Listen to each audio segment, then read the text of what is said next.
PH परिवर्तन के कारण दंत क्षय। पीएच का परिवर्तन होने से दांत किस प्रकार से खराब होते हैं उसके बारे में देखिए।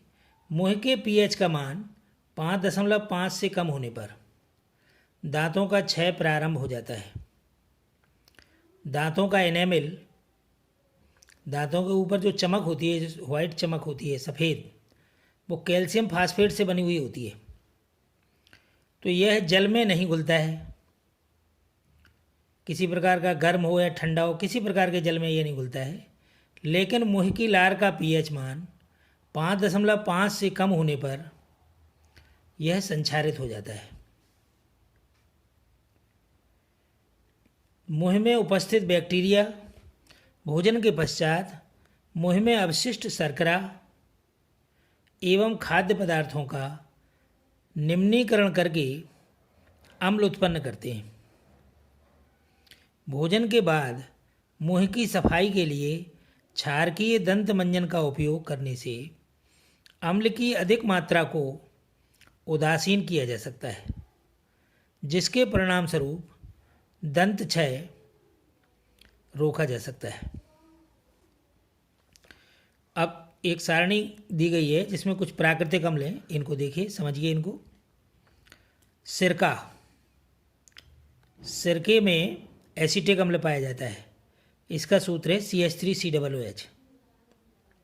संतरा, संतरे में जो अम्ल पाया जाता है वो होता है सिट्रिक अम्ल। इमली में टार्टरिक अम्ल पाया जाता है। टमाटर में ऑक्जेलिक अम्ल पाया जाता है। खट्टा दूध या दही, इसमें लैक्टिक अम्ल होता है। नींबू में सिट्रिक अम्ल पाया जाता है। चींटी का डंक, इसमें मेथेनोइक अम्ल पाया जाता है। नेटल का डंक, इसमें मेथेनोइक अम्ल पाया जाता है। अब इसके बाद अध्याय के बीच का प्रश्न आता है, तो इसमें हमने प्रश्न नंबर 2 लिया है यहाँ। तो यह है H+ एक्वस यानी हाइड्रोजन धनायन जलीय विलयन में आयन की सांद्रता का विलयन की प्रकृति पर क्या प्रभाव पड़ता है। का उत्तर है हाइड्रोजन धनायन की सांद्रता का विलयन की अम्लीय प्रकृति के समानुपाती होता है।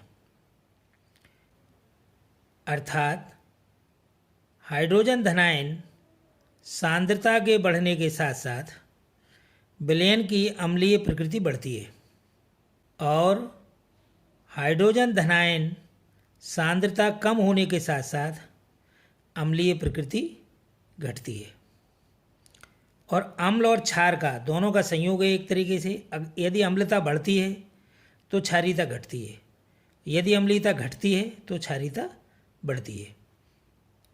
शेष कल। इसमें कोई प्रॉब्लम हो तो आप जो है कमेंट बॉक्स में जाकर कमेंट कर सकते हैं। धन्यवाद।